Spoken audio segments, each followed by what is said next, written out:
Late जाबाय आब' माबाबायनो return होबायबायनो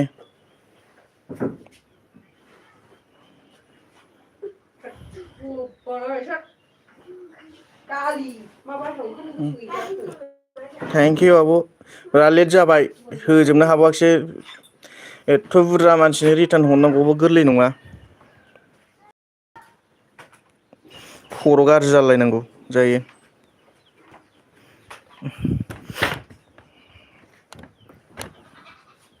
मा ओंख्रि जाना फैखो आब'?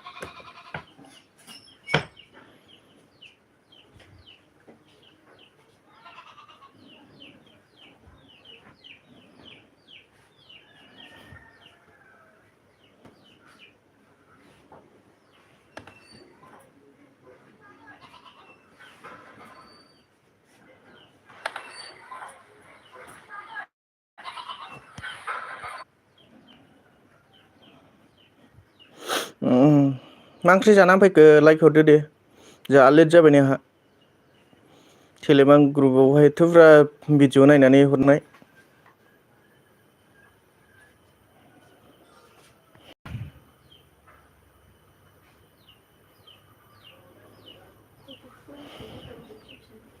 खर'बा मारैबा मोनजोबलायबाय आं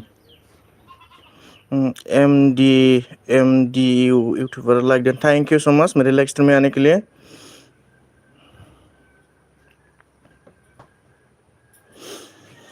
थक चुका हूँ यार बहुत लेट हो चुका है क्योंकि टेलीग्राम हमारे ग्रुप में वीडियो रिटर्न डेट देकर बहुत थक चुका है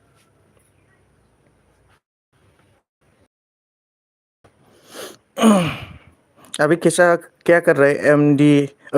एमडी एम यूट्यूबर हाल चाल कैसा है भाई प्लीज सर जी बोलो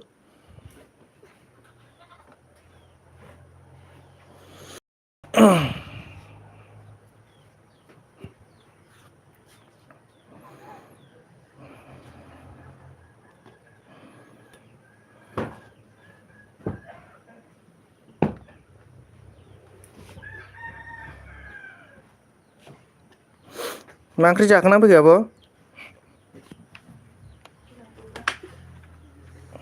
आं बर'सो सरि आं बर' माबानि बायदि माबाबाय नालाय ओंखायनो बावदों दै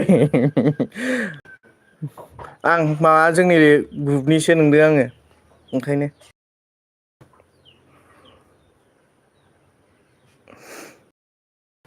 सापर्ट होआखैबा सापर्ट होदो MD YouTuber brother like dam ब्र थेंक इउ आं मैयाहाय ना रिटार्न हरनो हायाखै दै सानै ना साथामनो मानो होनना बुङोबा बिराद बिजि आङो दाबो नै लाइभआव सिन्थायनो लाइभ माबा फैनायाव सिन्थायनो बिराद लेट जाबावबायसो मानो होनना बुङोब्ला ओंखाम जाथ'वाखै अ दे लाइक दोन आब' निकिता थेंक इउ दाबो रिटार्न हरनो हायाखै आं भिडिअखौनो ग्रुपनिखौनो नायजोबनो हाबावाखै दाबो बिथारायासो जोबलायलायनोसै नै 200 जननि बारा दं गासै ग्रुपआवहाय खर' गाज्रि जालायो रिटार्न होबायबायनो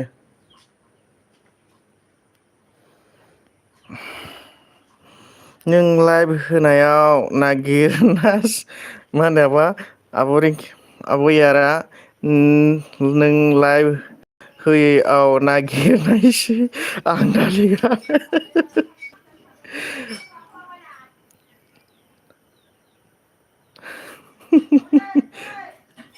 मा जाखो र' दै दानिया हले आब' आङो नाजाबाबो हायाखै टाइमखौनो बिराद नाजाबाय बिसिबां सापर्ट होबोनो आं लेबसो लागारगोनलै ग्रुपनिफ्रायनो खर' गाज्रि जाजोबलै सयथिबो थुराब माबा होनो दालि जहल सबाय बिमा खांख्रिखला एवनायनो आब' निगिथा दालि जहल खांख्रिखला सबाय बिमा एवनायनो ब्लु नांगौ आरो खोन्था ओंखाम जानि दे औ दे दा मेसेज खालामफिन ओइ नोंना मा एप ब्र कार्टुन भिडिअ बानायग्रा बेनो नों खालामहोनायानो माबायानो टुइन क्रेबेबाव अबस्था जे मोनसे खालामदों बे प्रब्लेम जायो बिराद खस्थ' इडिटिं खालामनायावनो हरनि थिनथायावसो खालामखांदों नै दिनै मोनायावबो दा नै दहाय फुङाव बेसिबांबा गोबाव नेट गैया आब' रिंकिनाव थांनो नागिरबाय थांनोबो मोना बेराफारसे ग्रुपआवहायबो भिडिअ नायना रिटार्न होनांगौ माबा नांगौ खर'आनो मारिबा मोनजोबलायबाय आं दे फैबाय जों र' आं आब' रिंकिनाव थांनायनि बेजों बेजों सापर्ट दंना गैया ओमफ्राय आं दाखालि हरनाय बायदि मोनदोंलै हरखांबायलै आबैयारनो ओमफ्राय सानजोराम मा खालामबाय दङो दे आंनो हरनो दै नोंनावहाय गैयाखैलै बे आइदिया आं दस्रा आइदिजों माबानानै नायनानै हरसै आब'आरनो आंनाव दा बर्थमान गोदान आइदि गैथ'वा आरोना नोंनाव गैखाया गैयाथ' मैया नायखांखाबाय आं नायनाया ओमफ्राय कमेन्ट हराखै दे आङो मैया नायनायावहाय माखौ सानहाबखो आब' निगिथा मा ओंख्रि जानानै फैखो ना कमेन्ट हरदोंमोनथाय आं बावलायलांबाय मैया नायदों आं कमेन्ट हराखैलै नायदों आं नायनाया मैया आइदै खर' मारिबा मोनजोबबाय मा ओंख्रि जाना फैखो आब' निगिथा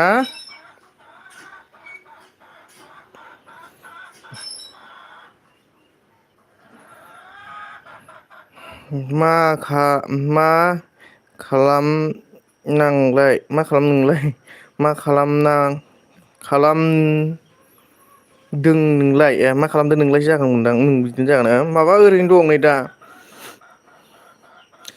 दहाय माबानिफ्रायनो रेस्ट गैया बर्थमान 10थासोनिफ्रायनो 9था साराय 9था माबायानो माबानिफ्रायसो माबाखादोंबा नेटआनो जाखादों जिअ'आ जोंना मा होनोमोनलाय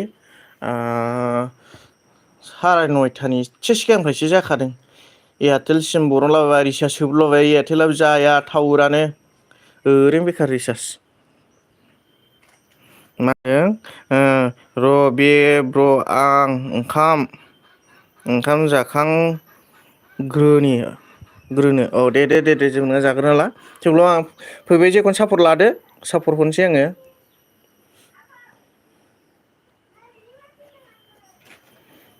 दिनै 1100 जन फुरा जागोन आंना टटेल टारगेट दङ आयै नटिफिकेसनाव खालामबावदों जोगोनार सबाय बिमा बाजा हाबाब सामफ्रामबो जोगोनार सबाय बिमा भाजाल' निगिथा सानफ्रामबो सबाय बिमा भाजाल' जायो नामा आंबो गोथाव मोनो मोननायालाय जोगोनारखौ थेंकिउ आब' यार गोलाव गोलाव मेसेज हरनायनि थाखाय आं सानबाय थाखादों टाइमा अभार जाबायना दिनै गैला बिसोरो होननानै सिके बिकिं आयै मानो बिदि खालामना लाखो होमबा आङो वाट्सएपनिफ्रायनो मेसेजआ ओंखारा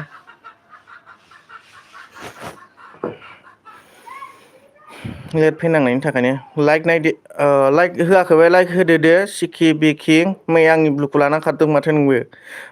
बेखौनो आंनाव ब्लुआवहाय खांखो मोनसेया नोंनानै आन्दायबाय थादों खोन्थालाङाबो नालाय नायखांबाय दे माबा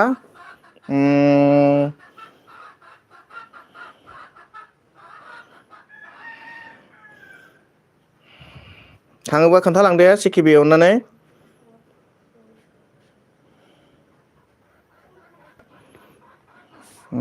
मा ओंख्रि जोंना माबासो मा होनदोंमोनलाय बावफिनलांबायसो नै दसेनो मा ओंख्रि होनदोंमोनलाय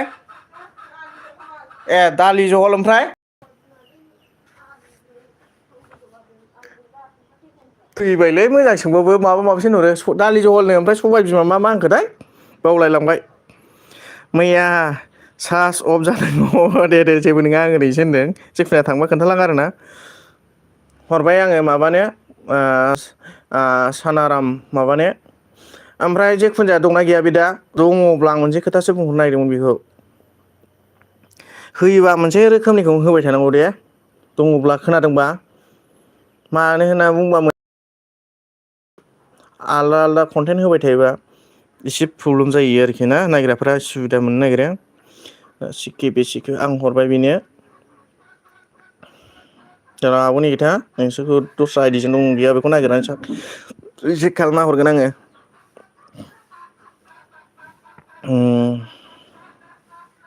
आंना मानि बेटारि गैबावलासो गैया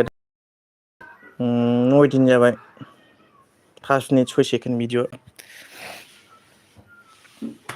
गोथाव खोन्थाबावाखिसै बावबाय थायो आंबो ओंख्रिखौ दालि जहल सबाय बिमा आलु खांख्रिखला एवनाय औ थैबायलै मा होनो गोथावथ'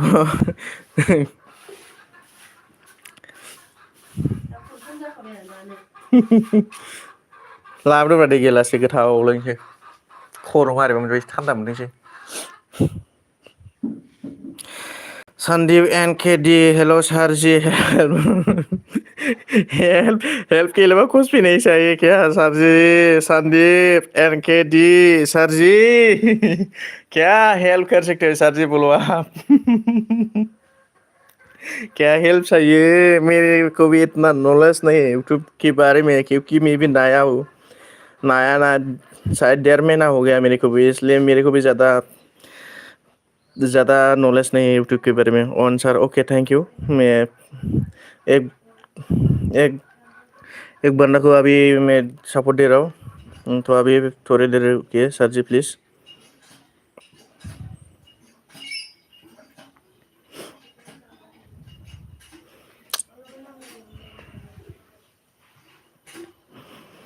मैसेज करो प्लीज़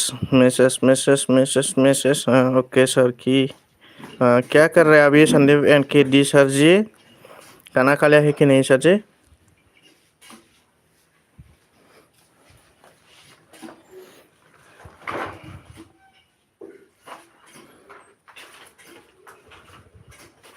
दे आब'नि खोथा थैंक यू उनथा थबाय थानायनि थाखाय आरो ब्लु नांगौबा खोन्थादे ब्लु होगोन आं लानानैल' दाखार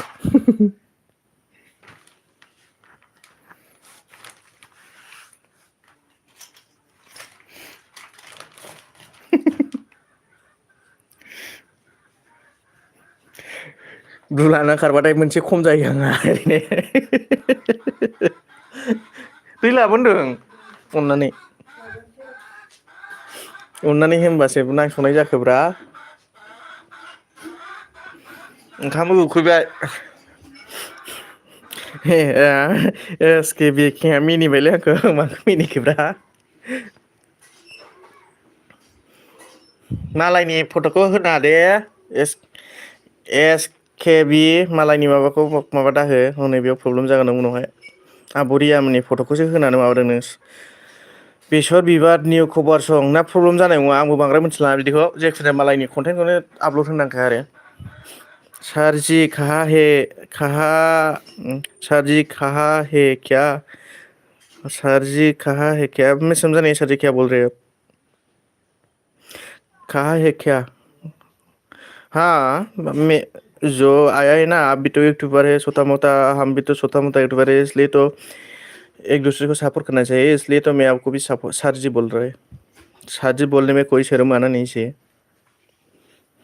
सर जी मैम जी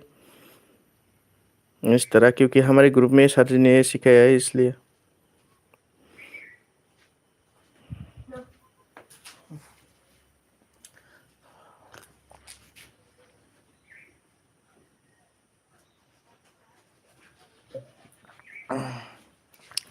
ग्रुप का नियम पालन करना बहुत हार्ड हो गया है अभी इतना ज़्यादा लोग आ गया यार 250 से भी ज़्यादा होगा शायद इन लोगों का वीडियो देखना बहुत दिमाग का हालत बहुत ख़राब हो जाता है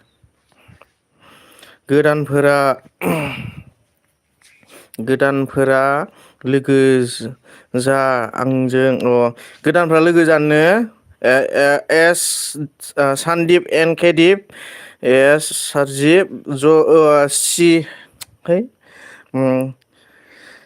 आपको बुला रहा है जाओ इसके साथ फ्रेंड हो जाओ मैं आपको ब्लू दे देता हूँ CKB किंग के साथ फ्रेंड हो जाओ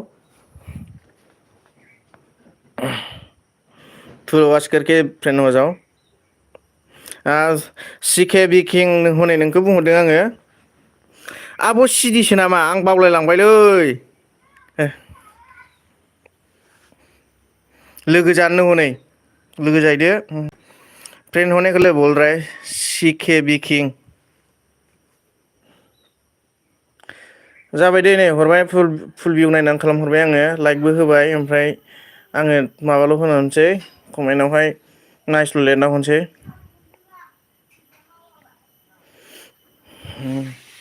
फन फैदोंमोन आंहा दे आब' नङा जेबो नङा दे लाइकबो हरबाय दै ओमफ्राय जाबायना बेनिफ्राय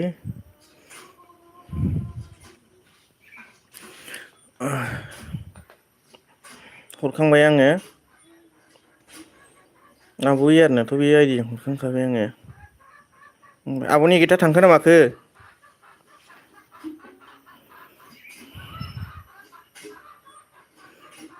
अ माथो सिरि जाबाय जोंनाव अखा हादों दे मोजां आयौ जोंनावसो नै हनै फांखाबो गैबाव कारेन्टबो गैबावलालै थैखाबायसो गरमा नैबे आइदिजों गैया आरोलै सानसु आइदिजों र' नायनि आङो सानसु आइदिजों नायनि आङो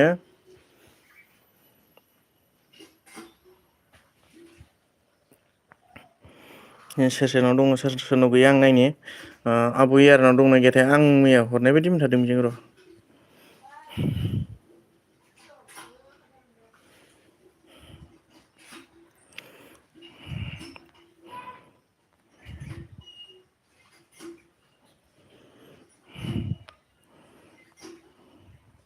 दंखायो आइया सरि अखौसो बुफ्लांलाबायबाय बे बावदों अखौसो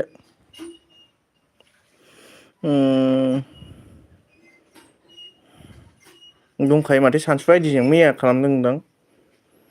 आब'नि गिता हनै बङाइगावसो खारना दंहैयो बिजोंबो दंखायो सानसु आइदिजोंबो माथो आब'नि गितानाव ओमफ्राय सानदिप मैं उसकी घर में जाता हूँ उसके पास नहीं है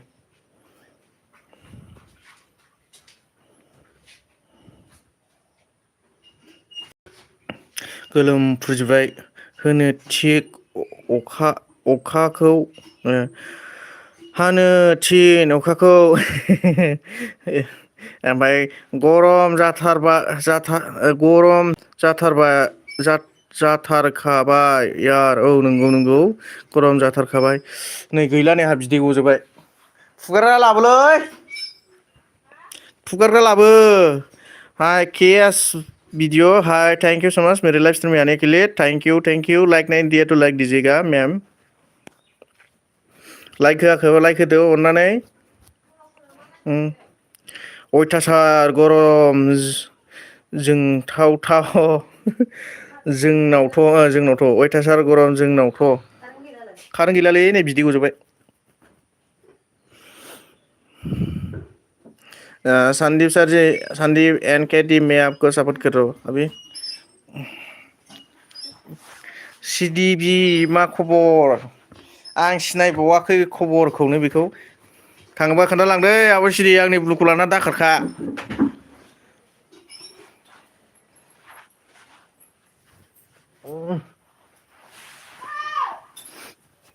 माबार आइदि हरदों मैया 100था हरनो होननाया आंनो लाइक डन कर दिया थैंक यू रुको आया है तो सपोर्ट लेकर जाना मैम जी मैं सपोर्ट आईडी से सपोर्ट कर लेता हूँ मा ओंख्रि यार आब'नि खोथाया होनदों मा ओंख्रि यार केएस भिडिअसआ बुंदों लाइक डन थैंक यू ओबिसिडिए डिभिडि आब' यारजों लोगो दंना गैयाथाय केएसआ भिडिअसआ आब' यारजों लोगो गैयाबा लोगो जादो दे आं ब्लु हरनोसै दा थांबाल' खोन्थाला आरोखि ना ब्लु नांगौबा खोन्था दे लोगो जायोबा होबाय दे आं बियो लोगो जालायदो दे मैं आपका वीडियो देख रहा हूँ, ठीक है, क्योंकि अभी कितना टाइम है, 2 मिनट 27 सेकेंड हो चुका है, क्योंकि आपका वीडियो 4 मिनट 10 सेकेंड का है। आब' एयार लाइफजों थांदो मादो, पनिरजों आलुसो निगिथा। नोंसिनालाय आब' निगिथा मोना माबानोलै दालि जहल ना मा होनखोथाय बिसिनाबो गोसोआवनो थाला दसेयावनो। ओमफ्राय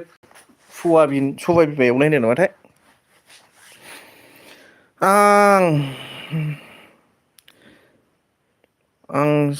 सिदानो आं सि दानोसै दोनसै होमबालाय, नों थांसैबा आं लाखिनोसै। आं दस्राखौ हरनोसै, दस्रा मानो दिनै बारा मानसि फैयाबा आंखौ गोदि गोला हरलाजोबनां।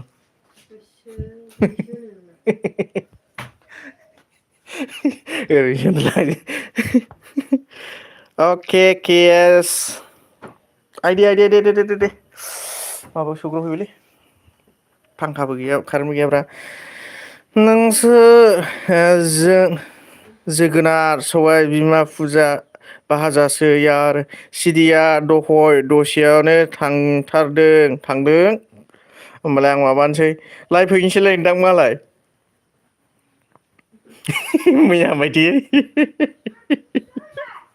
मैया आंनि ब्लगखौ लाना खारदों बियो।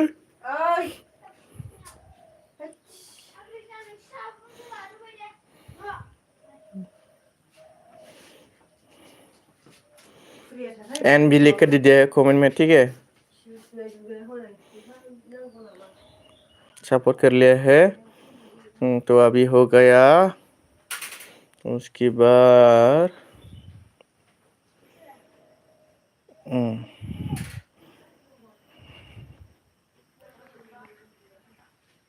मा होनदों, एसे खामानि दंमोन आंहा, ओंखायनो दे जेबो नङा। आं माबाना थांनो दै, केएसनाव थांबाय आङो। 410 जन दा टटेल साबसक्राइबारा। आयौ गोलावथार माथो भिडिअ'आ। आं गुसुंखौ नागिरनानै माबानोसै नामा भिडिअ'खौ, थारमाने दस्राखौ सापर्ट होनायाव माबा जायोना। होमबाबो द्रप जाखानाय नङा दे, आं बेखौ नायनोसै 1 मिनिट 6 सेकेन्डनि भिडिअ'खौ। ना गोलावखौ नायथारनांगौमोन। 13 मिनिटनिमोन नै, भिउआलाय गैयामोन आरो गैनाया। दे बेखौनो नायनोसै आं। ओमफ्राय लंखौसोना निगिथा मैयानि बादि गोदि गोलाय नांगोन दै। चैनल सब्सक्राइब कर दिया जी, किसको कर दिया है बोलो, किसको? संदीप एनके डी किसको बोला है? नाम लेकर बोल लीजिए, नहीं तो मालूम नहीं होगा ना, इसलिए। थोर बावदिया दालि गोरा। हायना बड' ब्लग, हाय थेंक इउ स' माच आंनि लाइभ स्ट्रिमाव फैनायनि थाखाय। लाइक होदो अननानै। मिनिबाय ने आंखौ केडिएसआ, केएसआ लॉन्ग देखो, ठीक है मैं देख रहा हूँ अभी फिलहाल। 13 मिनट का वीडियो है। निगिथा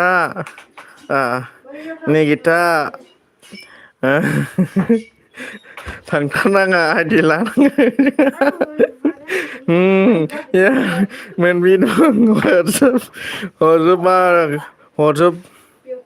हरजोब बांगोन, नांगोन आरोखि, नांगोन बेना। निगिथा फैदो, दालि गोरान हेल' खिफि गेसाव मा आंनो हरनाङा नामा? हरनाङा। चैनल सब्सक्राइब कर दिया है केडी बोरै केडीआलाय, केडी किसे लगा है क्या? केडी ना केबीडी, किसको बोल रहा है सर? मेरे को समझ में नहीं आ रहा। खोब साजि रावबो फैलाबा ब्लु दसे दे हरनोसै आङो। आइदै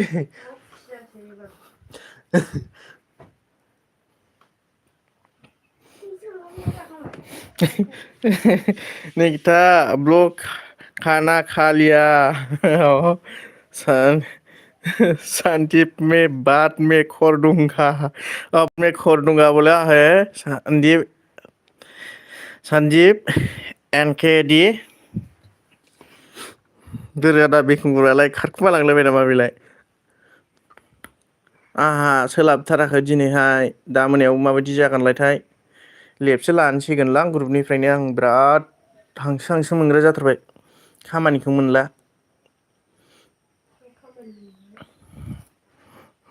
दे थेंक इउ आदा लाइक दोनहोनायनि थाखाय आदा बिखुंगुर वानि मारा बाबसाय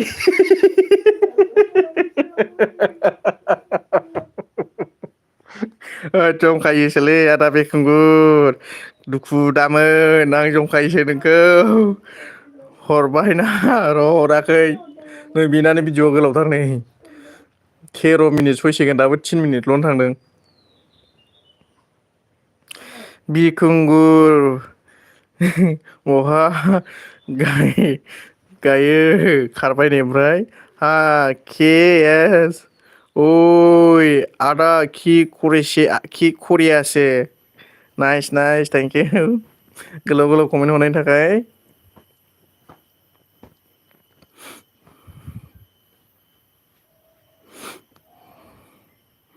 केस आप कहाँ है क'क्राझार में है वो अभी फिलहाल घर में सो रहा है ब्लु नांगौ नामा लानानैल' दाखार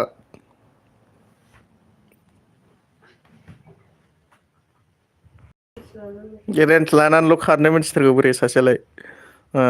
संडे से चला गया है साइड में उसका अरेंज रख लेता हूँ उसके बाद और भी है था कौन था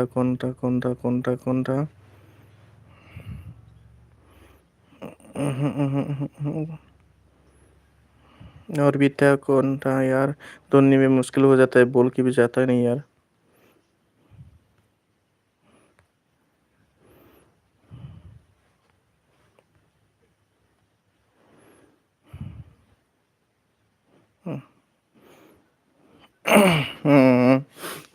आज गरम में हूँ नानि मय बाद खाव आसु दालि गोरान फंबाय खिफि गेसाव आप को नहीं पूछा मैं किसको पूछा मैंने हो ठीक है गलती हो गया बिखुंगर ब्रदर आपको मैंने बोल दिया इसलिए माफ करना बिखुंगर खा लिया है क्या खाना खा लिया है क्या आदा बिखुंगुरखौ सोंदों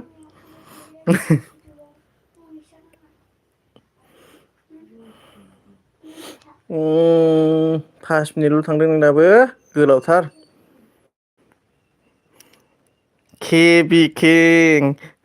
रेन्ज लानानै खारो नालाय ब्रा आब' सिदि नोंबो ओंखायनो आं माबानानै होबाय नों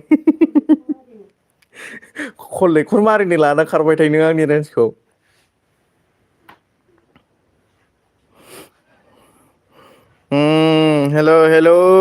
हेलो माय टेस्टिंग नो सर जी ओके ब्लू साइड तो बोल लीजिएगा फिर से मैं शायद आपसे लगाया ऐसा समझ कर मैंने ब्लू रख लिया था कि एस है मैंने खा लिया है आप नै सोर आइदि होनो आखाइ दिखां सोर आइदि होनोनो आखाइ दिखांनो आब' रिंकिजों के एस भिडिअ माबाजों भिडिअजों लोगो दंना गैया हनै नायद' लोगो गैयाबा लोगो जालायदो ब्लु नांगौ नामा आब' बेयाव ब्लु नांगौबा खोन्था दे दा जेखुनु जाया खोन्थाबा थांबाल' खोन्थाफिन निगिता अब चल गया बग गया अभी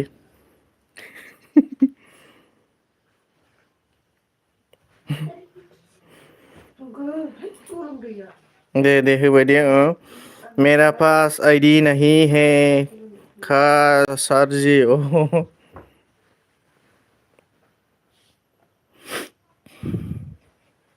निकिता दीदी भाग गए अभी फिलहाल उसका रिंकी दैमारी क्या कर रही हो आब' रिंकिखौ सोंदों केएसआ मा खालामदोंनो आब' रिंकि निकिता दीदी भाग गया है क्या मेरा रेंज लेकर ना वीडियो एक्शंस कर रहे हैं अभी आयु दाबो जोबा 7 मिनिट आयु 7 मिनिट दंबावसो 8 मिनिटआनो दं ओके सारजी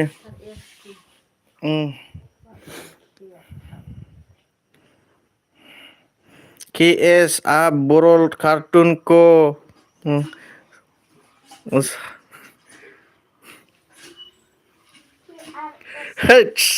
जारलाब्ला होनथारब्रा बेलाय आं फरायला भाग गई निकिता दीदी है मैं सोच रहा है ओइ रिंकी मा खालामदों थारमाने हो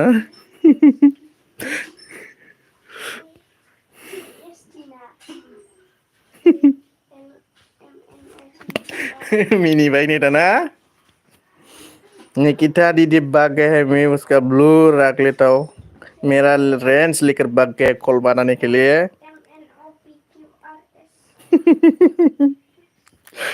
आं फरायला दा बे खमरनि माबाखौ कमेन्टखौ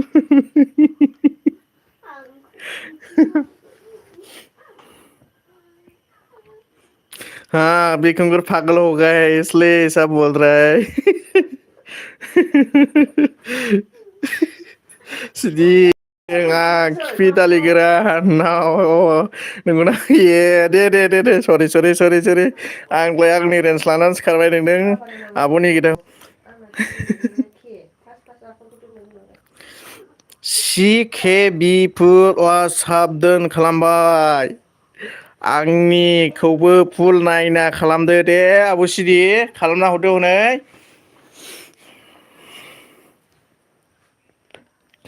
निकिता दीदी आ गया है अपनी गीता को दीदी आ गया है मैं सोच रहा था कि मेरा रेंज लेके भाग गया है 9 मिनिट थांबाय दे केसा सुप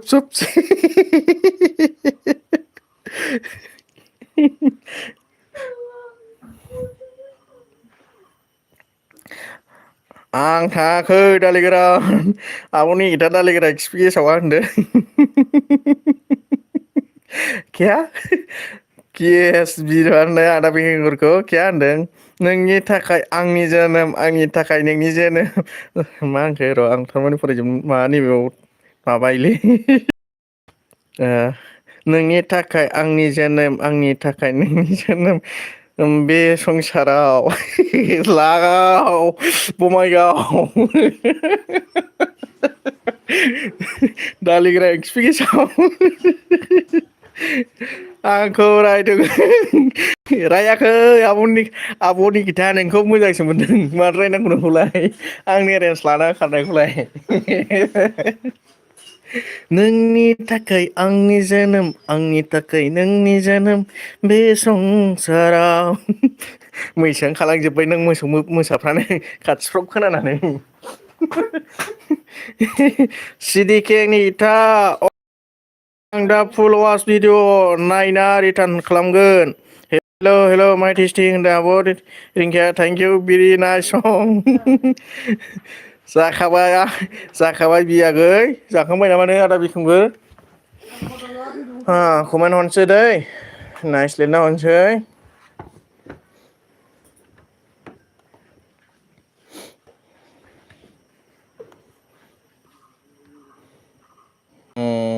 दंबावो होमबाबो 2 मिनिट दंबावो दाबो 11 मिनिटल' थांदों भेरि नाइस सं भेरि नाइस सं मोसाफ्रानो खोनाबाय खारखाजोबोसै आं गान खननायखौ जाखांबाय बियागै अके सिके डिभिडि गिदिंबाय थादों र' थाबथा जाहां जादों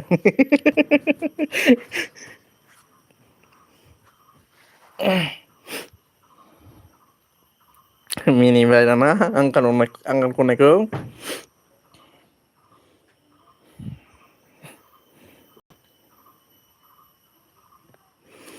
आयु माला माला 12:47 जाखो फात्ताखौनो मोना माथो। जाखांबाय नोंहा? कारेन्टबो गैया मबो गैया गैलालै गजोब्बाय बिदै। अफायबाफोर मेसेज थाबोखो ना माखोथाय।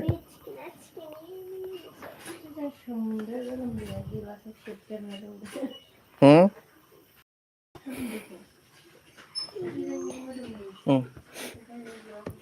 13 मिनिट जाबाय नै एसेल'सै माबाल'सै 6 मिनिटल'सै 6 सेकेन्ड। माखौ सानहाब लायखो आब'नि गिथालाय जोब्बाय दं दानिया।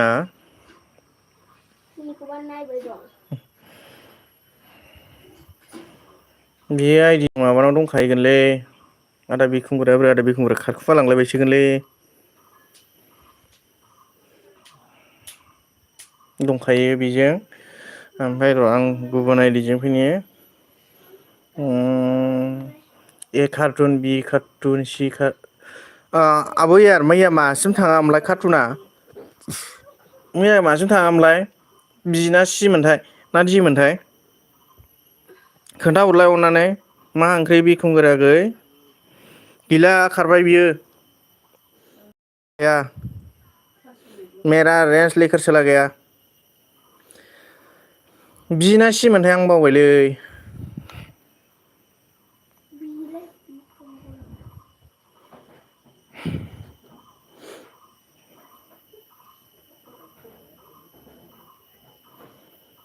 मेरा रेन्ज लेकर भाग गया रे। आं बावदोंलै बर'ननो दा बर'नगोन आं र'।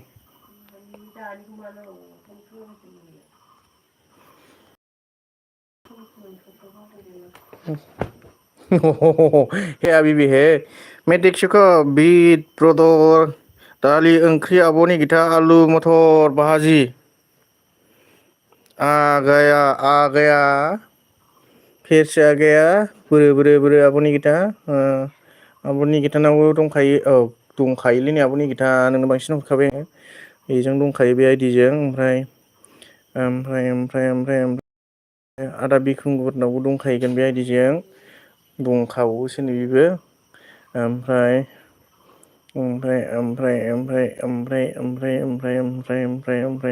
आब' यारनाव दंना गैया र' नायनि आङो आब' यारनाव बेनावबो दंखायो ओमफ्राय आब' रिंकिनाव दंना गैयामोनथाय बेयो थांखोना माखोथाय आब' रिंकिनिया मेसेज हरलाय दे आब' रिंकि दङबा खोनादोंबा लाभ इउ सना है सना थैंक यू सो मच मेरे लाइफ स्ट्रीम में आने के लिए लाइक नहीं दिया तो लाइक दीजिए प्लीज लाइक नहीं दिया तो लाइक दीजिए प्लीज प्लीज प्लीज प्लीज बेनाव गैयाथ' बेजों आब' रिंकिनाव नायदों ने बेजों गैया ने आब' रिंकिनियावहाय कि येसु राबा हय क्या केसु रहा है क्या केएस हेल' आगै दोन डन नैबे होथेलायबायलै र' मेसेज थांग्रोथों हेल' आगै लाइक दोन करिगाव आउटसो दं कारिगावआवसो दं दा आं आगै सना बड' नेट नाङा बारा आंना दे आब' दे दसे समबाबो आंनि लाइफ स्ट्रिमावहाय लाइक होफैनायनि थाखाय थेंक इउ आब' सबिता गोजोननाय थाबाय आब' सबिता नोंनि थाखाय मैं लाइक देने के लिए नहीं आया रे भाई तो किसके लिए आया है भाई बोल लीजिए लव यू सोना लाइक नहीं दिया तो क्या हो कैसे होगा रे प्लीज बोलो ना इसका रिप्लाई दीजिए मैं लाइक देने के लिए नहीं आया रे भाई प्लीज लाइक दीजिए ना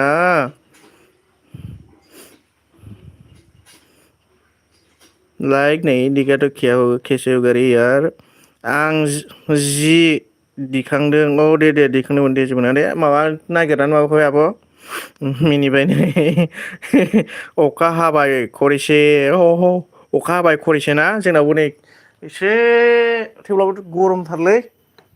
लाभ इउ सोना सोरथाय है सोरमोनथाय थाथोंलै सोरमोन बेबा हे लाभ इउ सना सोरथाय आं मिथिया आब'नि गिथा सोर फैदोंथाय के एस खाना लिलिया क्या नहीं बिखुंगार सोबे थाथोंलै हामा बाबा गेदेरफोरखौ बिदि होनो आं थाइजौ जानो नागिरदों आगै बड' कार्टुन दे आब' दे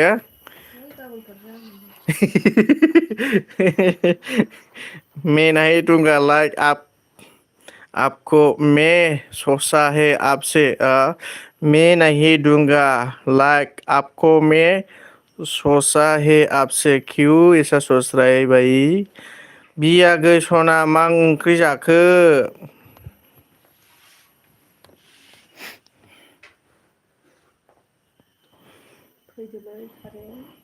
गैयालै आब' सबिता आंनि आब' सना मोनहैबाय ना नों आब' सना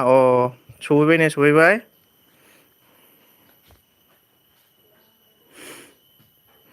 नमस्ते मिनिबाय नै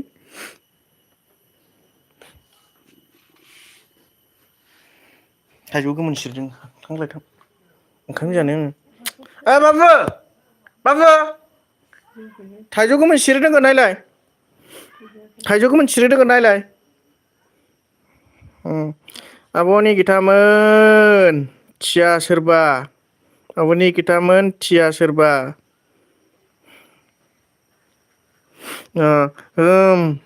मोनफैबाय आगै सना थाइजौ जानो नागिरदों आं सना आगै निगिथा दिखिया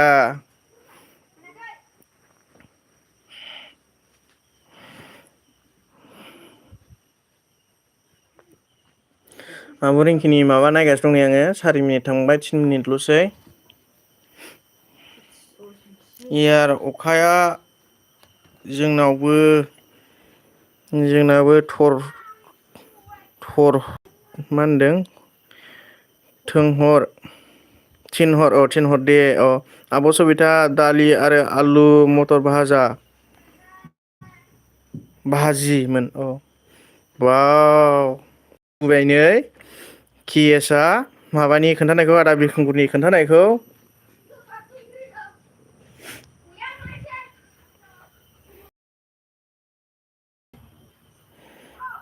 नायस्लेना हरबाय आब' रिंकिनिनो ओइ भाई मैं कमेंट नहीं पढ़ रहा है ओए भाई मेरी कमेंट नहीं पढ़ रहे क्या कहाँ पर है यार कमेंट तो शो नहीं हो रहा है कहाँ मैं नहीं दूंगा इसको तो पढ़ चुका हूँ मैं उसकी 11 मेरे को तो दिखाई नहीं दे रहा है लागाव बङाइगाव माबानिसो एन्जरनिसो लेक्सार जाबाय आंना लागाव बङाइगाव नोंगौ आं मिथियाखै आगै फैलाव बिखायाव हरनि खोमसि हराव सानजा अखोरांनि लाला लु अखा फैदों मोसाबाय नै आब' रिंकिया बिदि होननानै आब' सुदानै दे आगै बि सना आगै बड' कार्टुन सना आं थाइजौ जानो दे बाय आगैमोन दे आब' दे जेबो नङा दे दसे समबाबो सापर्ट फैनायनि थाखाय थेंक इउ आब' कबिता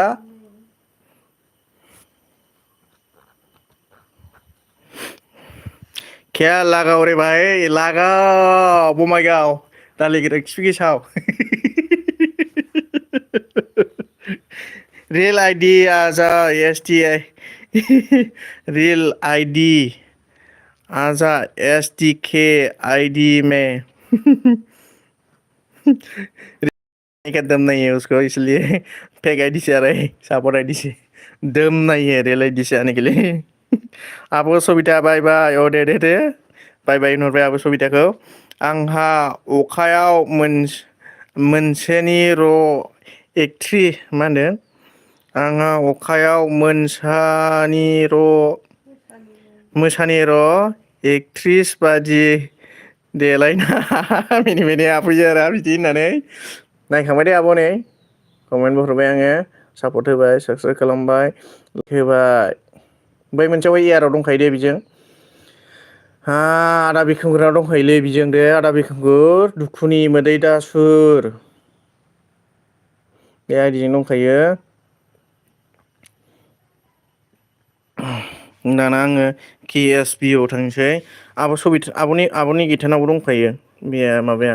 आं गोलावखौ नायनो हाला दै गुसुंखौ हनै दस्रानोबो सापर्ट हरनांगौना ओंखायनो 6 मिनिटनिखौ माबानोसै नै आङो 6 मिनिट 13 सेकेन्डनि भिडिअ नायबाय हे केएस पता नहीं पता मारे हो बिखुंगुर बर' मेरे जान केएस मेरे जानोलै आंनि जिउआवसो जाहैबाय नो केएसखौ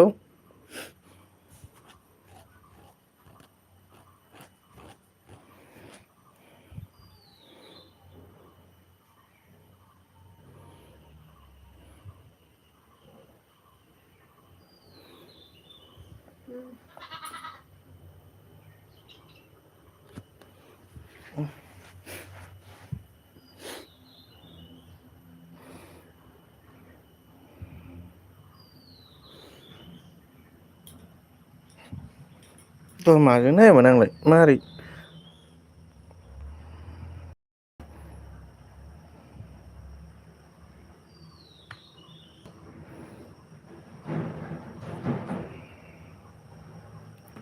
हेल' आब' सना दे लोगो जाबाय आं दे लोगो जाबाय ओइसि एक्सि थेंक इउ खुन मेरा रे पात्ता के एस बर' कार्टुन ने मारा क्या मा होनोब्रा बेलाय आखला आदा बिखुंग्रालाय आब'नि गिता मा खबर पागल हो गया मजाक में ज्यादा करना नहीं चाहिए होननायसै मजाक करना है तो करो ज्यादा मजाक मत करो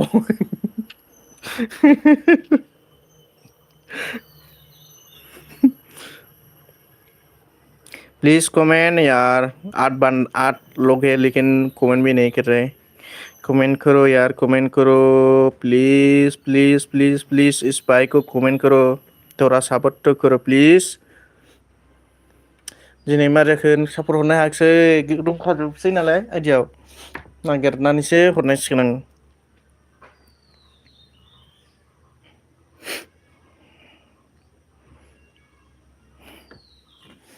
बिल्कुल किएस ने क्या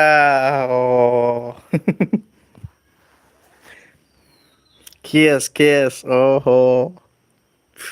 समज गया आब' निकिता थांबाय नामा जानोलै थांबायदां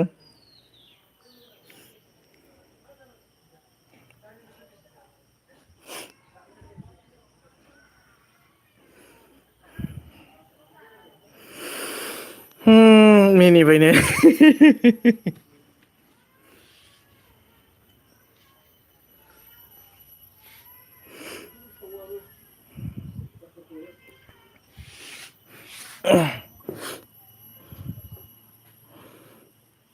केएस मेरे जान बिसोमोन आरो बे सापर्ट हरदोब्रा बे आइदि जादा बिखुंगुर अननानै सापर्ट हरदो निकिता दीदी क्या कर रहा है हो निकिता दीदी क्या कर रहा है बोला है अब निकिता खोन्थाहरदो हनै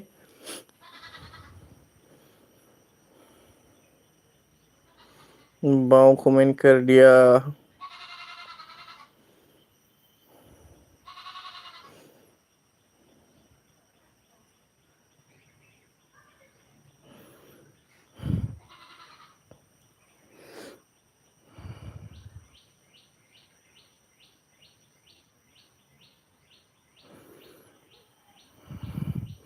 क्या मेरा क्या मेरे रे के एस नि दालिग्रा नंमारगौ आनसो बेनोसोमोन फंबाय लाभ इउ सना बिखुंगुर क्या आइडि है निगिता गोदि गोला आरो लांगौ थाथ' कितना आइडिया ज्यादा नहीं है मैं सो रही हूँ क्यों क्यों क्यों अभी क्या कर रहा है क्यों सो रहा है नींद आ रहा है क्या रात पे क्या कर रहा था अभी इतना सो रहा है दिन में ज़्यादा सोना नहीं चाहिए नहीं तो क्या बोलते हैं आमाय मोनबाय खरबियाव होननाय जायो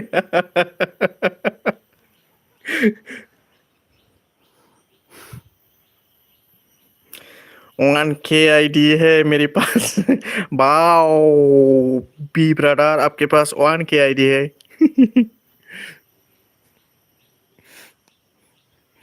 जीबीडिया गैला ना दे उन्दुओंखारबा मोनायाव थिनथासो उन्दुमोनदोंना ओंखायनो भिडिअ बानायनानै भिडिअ रिटार्न होबाय बायनो क्या आमाय मोनबाय दालि गोरान आदा बन नै आदा बन फैदों थेंक इउ आदा बन थेंक इउ सो माच आंनि लाइभ स्ट्रिमाव फैनो थाखाय कमेन्ट श' जाला नामा आं नै दासो नायसनदों आदा बन कमेन्टखौ मोनाखै नै मोनसेबो गैया आदा बन मोनसेबो गैया नै र' आं ब्लु होनानै दोनदे आदा बन मोनसेबो गैया आदा बन लाइक होआखैबा लाइक होदो दे आदा बन गैया नैलाय फार्स्ट माबा जेननायावहाय माबा नांगौ कमेन्टआ फिसा लिरनांगौ नङाबा आन्दायोना बाय बाय दालि गोरान केएस बाय बाय टिके जा अखा खोरोमदों एसे अखा सान्दुं दुंबाय थानानै एस टि के खौ ने जा नायखांबायलै ने आर हे बाय बाय ओके बाय बाय मेरे रख लिया है आपका ब्लू हो गया है अभी आदा बननो हरनो मोनाखैलै र' आदा बननि बे आइडि दंना गैयाथाय आदा बन होननाय बाय बि खुंगुराखै नायलाय गरमनिफ्राय एसे रैखा मोनहांदों दासो आदा बन गैया दै नै दहायसो हगारनाय भिडिअखौ नायबाय दे आङो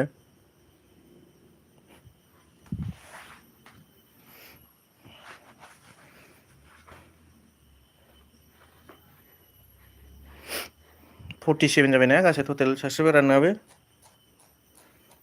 ओके जाबाय दे जाबाय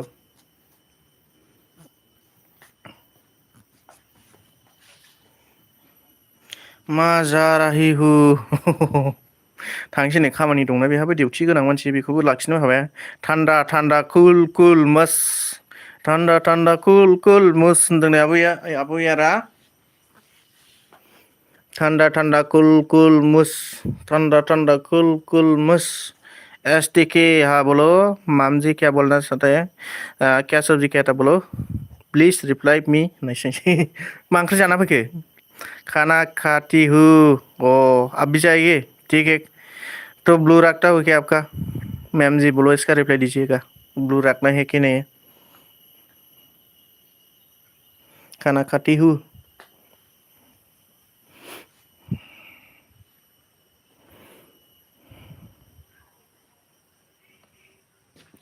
मानसिना जोंहा अपनी गिटा ओए ओखाया ठीक है ले लिया है यार अखाया जोंनावबो थिनहरदे अखा फैबाथ' मोजां जागौमोनलै सिटि फेमिलि हेलौ एसटिके थेंक इउ लाइक होआखैबा लाइक होदो आब' सिटि लाइक होआखैबा लाइक होदो आब' सिटि नों गैयैखायनो थाबथालागासिनो दंथारो आंना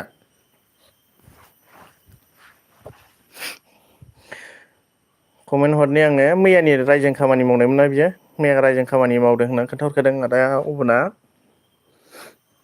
नाइस ब्लग आदा हेल' एसटिकि नाइस ब्लग आदा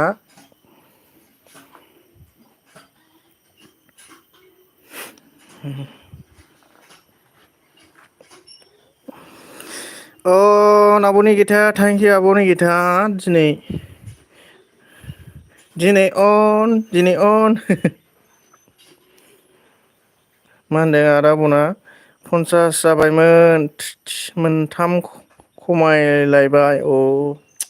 बिदिनोलै आदा बुन मा खालामनो दे जेनेब्ला निजि खालामाबाबो इउटुबनिफ्रायनो माबाना होयोना प्रबा खालामना होयो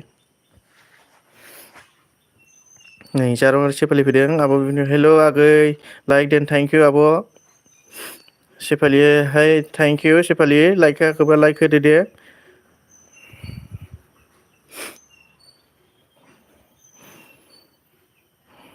सानसुजों हरद' नालाय फिसा सानसुआ दंखायो आब' सानसु दंखायो दहाय नायखांखाबाय आङो सानसुआ दंखायो आब' नै हरबाय दे आदा बन सानसु आइदिया दंखायो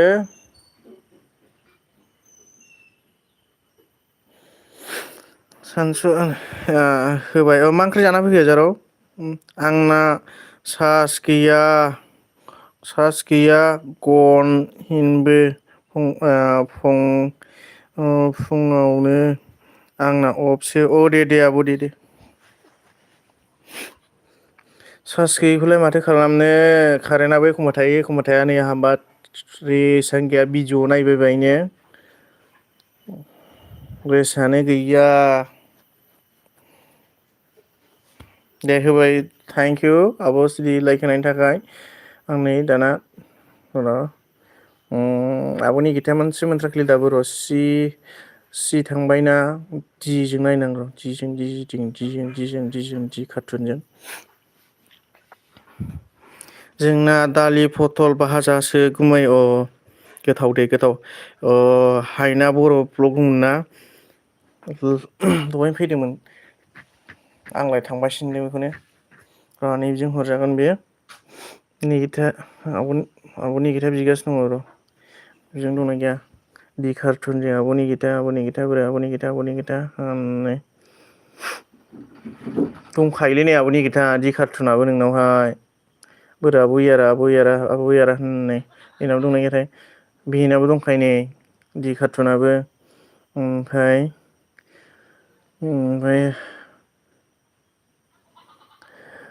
गोदान लोगो खालामदो गाइस गोदान लोगो खालामबा खालामनो नै आब' हायनाजों नै आं माबा हरनोसै ब्लु हरनोसै दे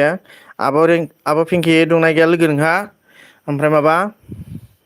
सेफालि जारौ नोंहा दंना गैया लोगो गैयाबा लोगो जालायदो दे सिरि बारा थिग नंला आब' इयाराव दंखायो आदा उनावलाय र' आदा उनाव गैया दे बेखौबो हरनानै दोनसै आदा उनाव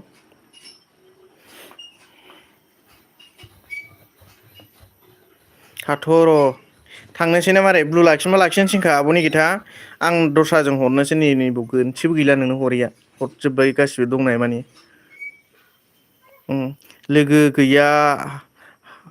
हायनाजों लोगो जादों दे होमबालाय नै आं नोंबो ब्लु हरनोसै दे लोगो जालायदो दे लोगो गैयाबा मा दलथा लोगो गैयाबा लोगो जालायदो दे आं ब्लु हरबाय हायनानो हरनोसै आं नैबे माबानानै बेजों आब'नि गिथानावसो गैला हरथावथावआनो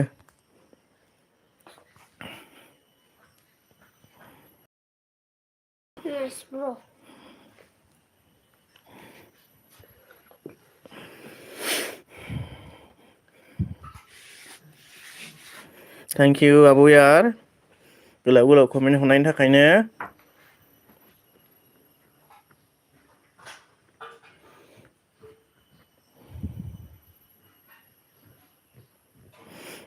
जागोन सेफालि सापर्ट जिखुनु जाया कमेन्टआवल' सापर्ट खालामबाय निउ फ्रेन्ड साबसक्राइबार बेफोरबायदिल' दालिरलाया आरो ना जिखुनु कमेन्टल' खालामलायनानै दोनबानो जाबाय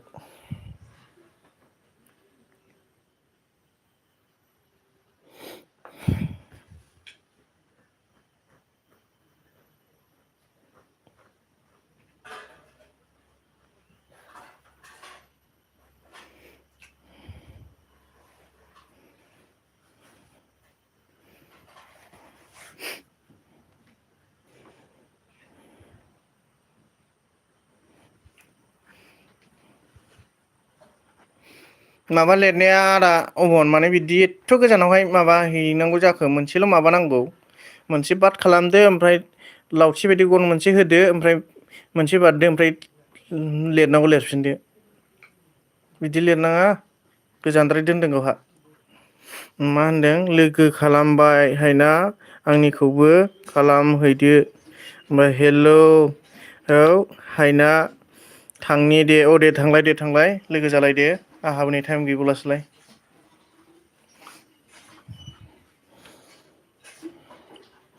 दुगैनो मोनबोआखै नै आंहा दुगैब्रबबावनांगौसो नाइस ब्लग कमेन्ट हरबाय ने आदा अबनाव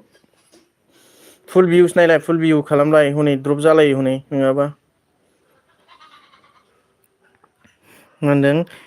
यार मा ओंख्रि जायामोननो अके आनसपर आं सापर्ट खालामदो हरफिनगोन बेग हरफिनलायनो बेग हरलायलायबानो जाबाय दा जाथ'वाखै सिरि नोंस्रालाय आदा बुननो हरबावबाय आङो जोब्बाय दे बेना ओमफ्राय आं हायनानाव आब'इ आरो दंखायो दे नै बेबो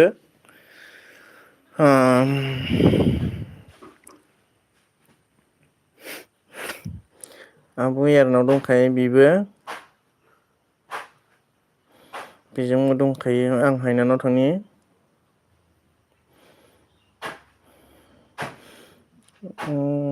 भिडिअआ गोलावथार नै माथो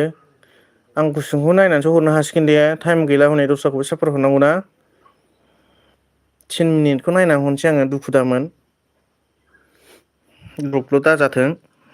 मा होनदों आदा अबन सना मा ओंख्रि जानाय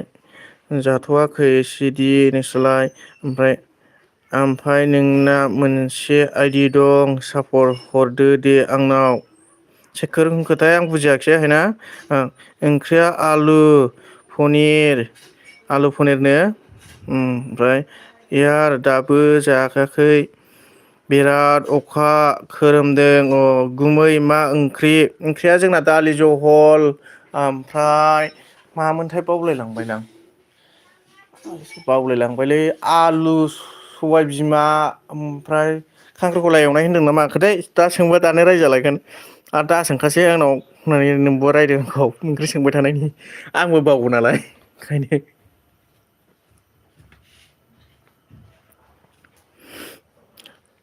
है बे माबानायखौ जानला मोनलाथारलै बे गथ'आ मबाइलाव दै खोख्लैफैबाय दा जानला मोनलासो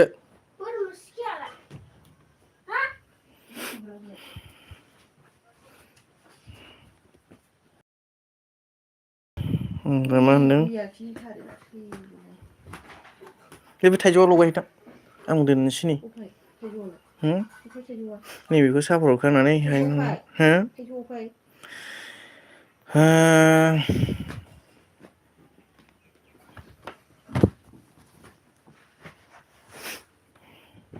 बाबु लादों नोंसिनालाय मा ओंख्रि होनदोंमोनथाय सेफालि आं बावबाय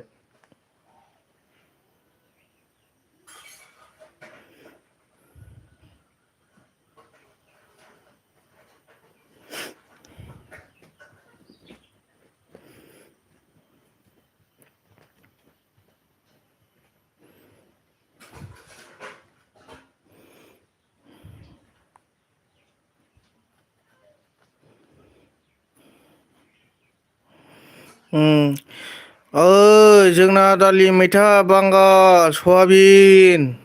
भाजासो गोलोमफ्रुजोब्बाय।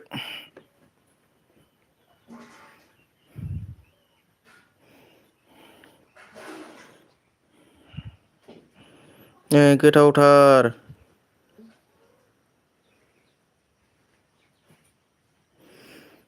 नायनानै हरबाय आङो।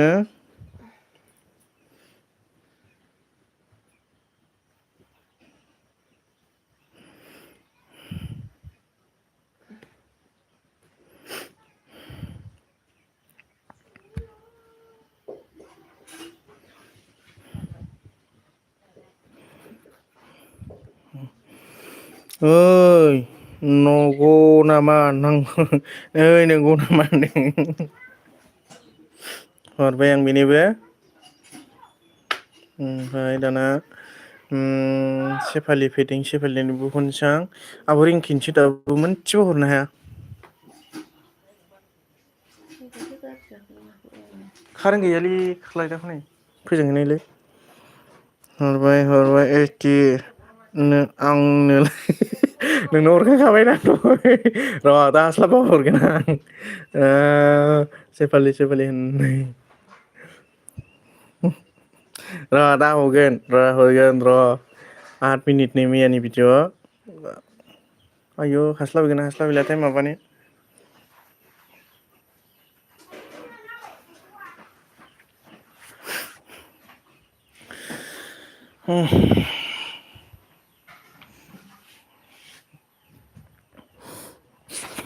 हायना थांखो ना माखोथाय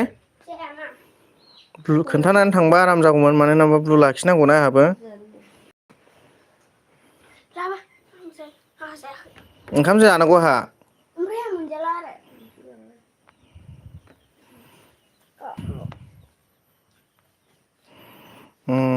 बेक खालामदो होनदों नै आदा अब'ना बेक खालामदो हायना बे गैथ'वा माबा खालामहैदोंगोन मा होनो भिडिअ नायदोंगोन दा रिटार्न होलायबानो जाबाय दे सासे एरनायाव एरनाय ओरैनो आनजाफिनबाय थायो दुखु नांथावथावनो गोसोफ्रा गाज्रि मोनो दे आनजाफिनबाय थाबा दोन ओंखाम जानो आङो लाना आलासि जाफै गुमै जाहैगोन र' उनाव थांगोन दा आफाखौ हनै नोमबौआ रायज्लायहरनो नोमबौजों फान नाम्बार लाखानायल' माथो फन हरना रायज्लायहरबानो जायोना नों ना नाम्बार र' हरना दोनगोन नङाबा आंनाव हर दाहाय हर आं दा वेटिंआवसो दंना आंनाव मबाइला गासिबो वेटिं खालामनानै दोनदों दा वेटिं अन खालामनानै दोनगोन आं दा हर नोमब'नि नाम्बार हरगोन आं नोंनो आरो वाट्सएपआ बेनिखा नाम्बारा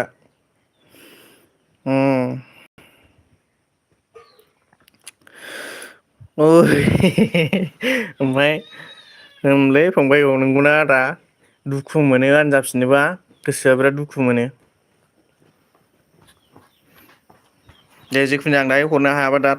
मबाइल गंसेजों हरगोन आङो दा बर्थ'मान बे आइडियावहाय सापर्ट होखाजोबनाय बायदि मोनबाय आङो आब' इयारनोबो बै मोनसेयावसो थाबाय दा लाइभ होफुबाय थानायावहाय आख' जायो सापर्ट हरनो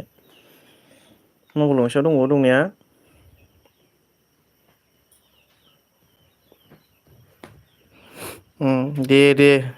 दे दा हरगोन आं दे दा हर मेसेज हरबानो जाबाय आरो ना थारमाने आङो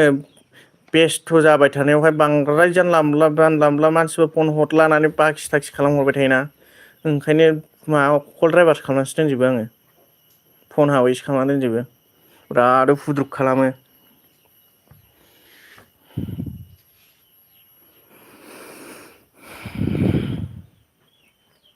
नोंनिखौ नायगासिनो दं दे आंनाबो दिनै 100 जन जानांसिगौमोनलै 1100 जन गासै टटेल भिडिअ'आबो गोलाव गोलाव नायनाय जायो नालाय सापर्ट होनायाव ओंखायनो टाइमबो लायो भिडिअआ गोलाव गोलावथारना ओमफ्राय दा हरगोन आब'खौ फरायखांबाय थेंक इउ आब' गोलाव गोलाव कमेन्ट हरनायनि थाखाय दाबो मोनसेबो हरनो हायाखै आं नोंनो बेनि थाखायसो दुखु मोनदों आब' निगिथायाबो थांफिनलायबायसो दाहाय खायदा खालामनोसै आङो आइदिमोन माबाजों मबाइल गंसेजों मोनायावहाय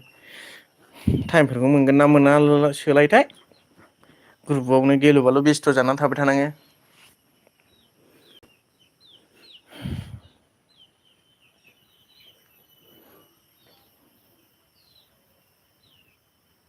मा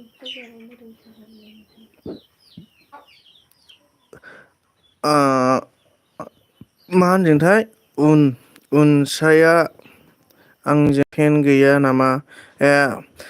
आदा अबन नोंजों फ्रेन्ड दंना गैयानो माबाया सेफालिया फ्रेन्ड गैयाबा फ्रेन्ड जालायदो दे आंबो नै गोबाव थानो मोनला सेफालि लोगो दे आदा अबनाव बिराद मोजां सापर्ट होखायो दे जा मोजां सापर्ट होयो आंनावबो आदा अबना दे लोगो जालायदो दे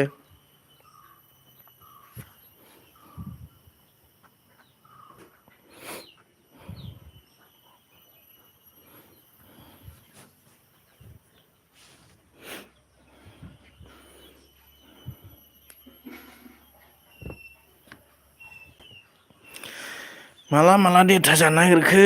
आं दा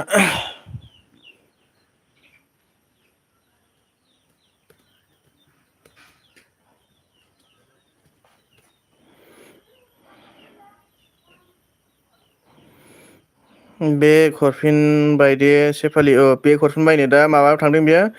माबादों आदा अबनजों बेजों सापर्ट ला बेग हरफिनबाय दे सेफालि आरो आदा अबनखौ होनदों आरोना आं लोगो खालामबाय दे अबन भिडिअखौ एसे नायलायनानै खालाम नङाबा माबायो ना द्रप जाफिनलायो एसटि के थांसै दे दे दे थांदो दे आब' सिटि जेबो नङा दे दुखु दामोन आं हरनो हायाखै नै भिडिअ'आनो गोलाव गोलाव जायो नालाय दे दे थांदो दे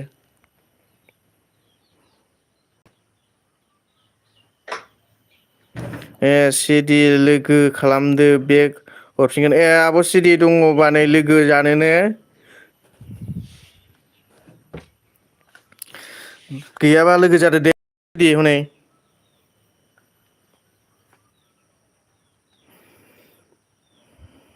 थेंकिउ नायना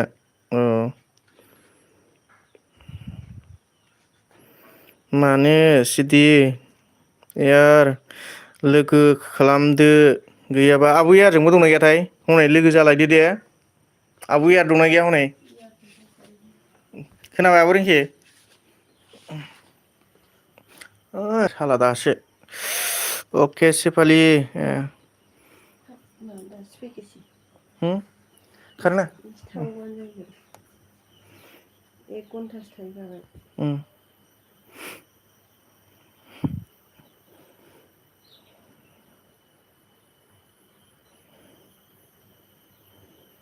हरबाय दै जारौ नोंनोबो सेफालिनोबो हरखांबाय आङो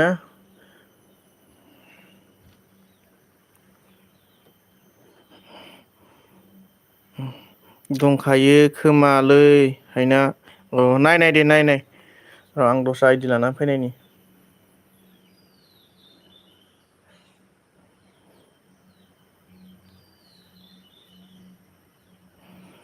दखानाव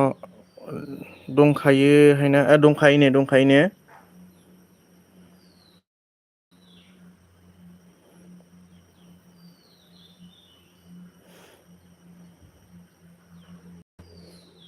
र' नोंजों दंना गैयामोनथाय आब'या हायाखै आं दाबो नायनां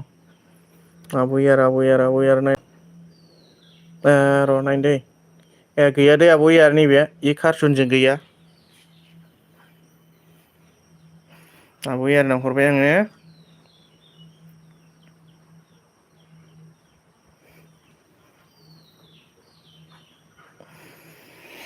हायदै गोलोमफ्रुजोब्बायलै गैला फांखाखौ र' दे आं फांखा फरायहैनि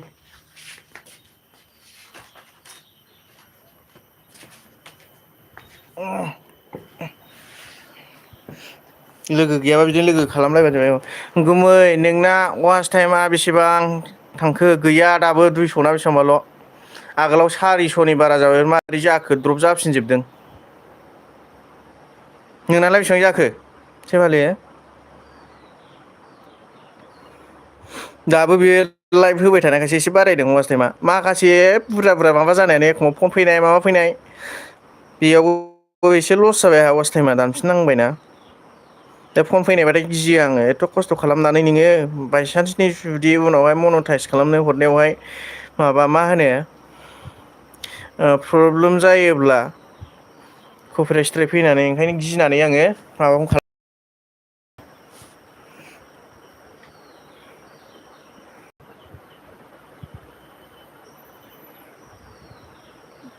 बिराद नियम फालिनांगौ दंना इउटुबनि नियमबाथाय जारलाथार।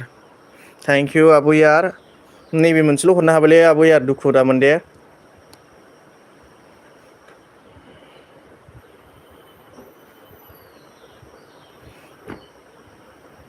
होबाय आब' यारनो होमबा आं दोनथ'नोसै दै र' सोर सोरमोन दंमोनथाय अननानै माबादो आंहाबो नै खामानियाव हास्लाबलालाय बोरो सोर सोर दंथाय अननानै दुखु दामोन गाबोनबो बिदि टाइमाव माबा फैगोन होननानै आसा खालामो आरोना हायना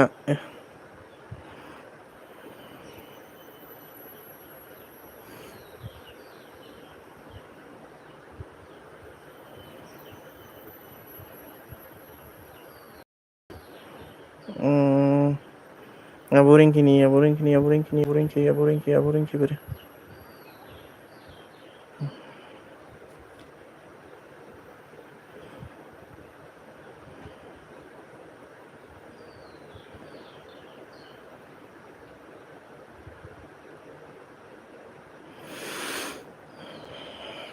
खोन्थालाङाबाथाय जारला जाथारोलै बिदिनो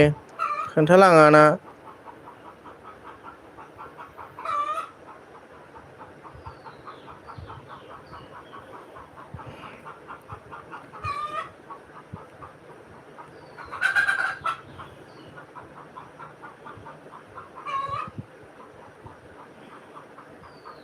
आदा आब' नोंखौ लाखिनोसै दे दुखु दामोन दे आदा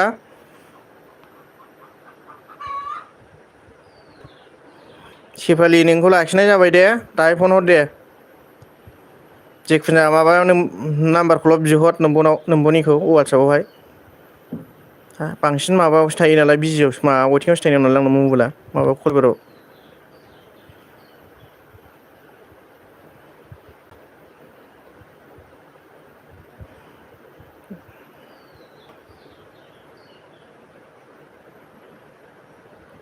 दे दा हरगोन आं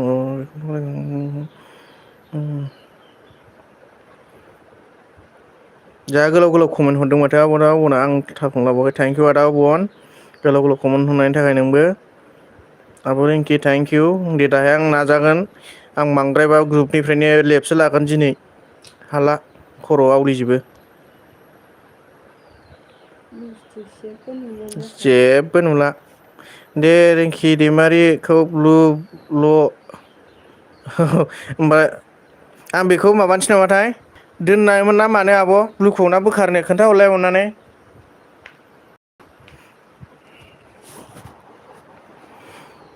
दे फंबाय ब्लु बोखारना दोननोबा दोननोसै आङो आब' थाथोंसै गैया आंनाबो सारिसल' ना नोंना आंनिफ्राय गोबावसिन जाबायना खुलिनाया आंना 1.5 मास ना 2 मासल' जादों गासै चेनेल खुलिनाया 2 मास जाबाय आरो थिरकमत्र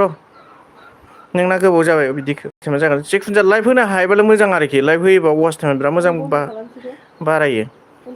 मोनसे मेसेज लिरना हरगो आं बेनिखौ ब्लु लाखिनो बेनिखौ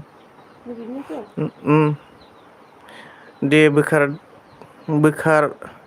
बेखौबो दे होमबालाय आब' बोखारबाय दै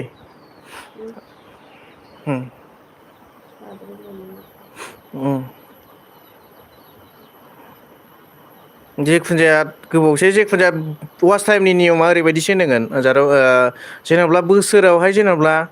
बोसोरसे जाबाय गोदान जेनेबा नों जानुवारियाव खुलिदों फार्स्ट टाइम जानुवारियावहाय जानुवारिखौ खुलिनानै ओमफ्राय फार्स्ट माबा जादों ओमफ्राय थाङै थाङै थांथारनानै ओमफ्राय जानुवारिसिम सफैफिनो अब्ला ओमफ्राय बेनि वास टाइमखौ दानलाङो आरो ओमफ्राय फेब्रुवारिसिम मोनहैबा फेब्रुवारिनि माबाखौ वास टाइमखौ दानै होनदों बेबायदि लाइभ होनो हायोबालाय मोजां वास टाइमा बारायो ओमफ्राय बे सोर फैदोंमोन प्रसान गेमिं हेल' सर जी मेरे लाइव स्ट्रीम में आने के लिए थैंक यू अभी मैं लाइव स्ट्रीम एंड करने वाला हूँ थैंक यू आपने आया है थोड़ा सपोर्ट करने के लिए आया था लेकिन माफ करना अभी मैं लाइव स्ट्रीम एंड करने वाला हूँ काम में जाना है मेरे को भी अके बाय थैंक यू होमबा दोनथ'लायनोसै दे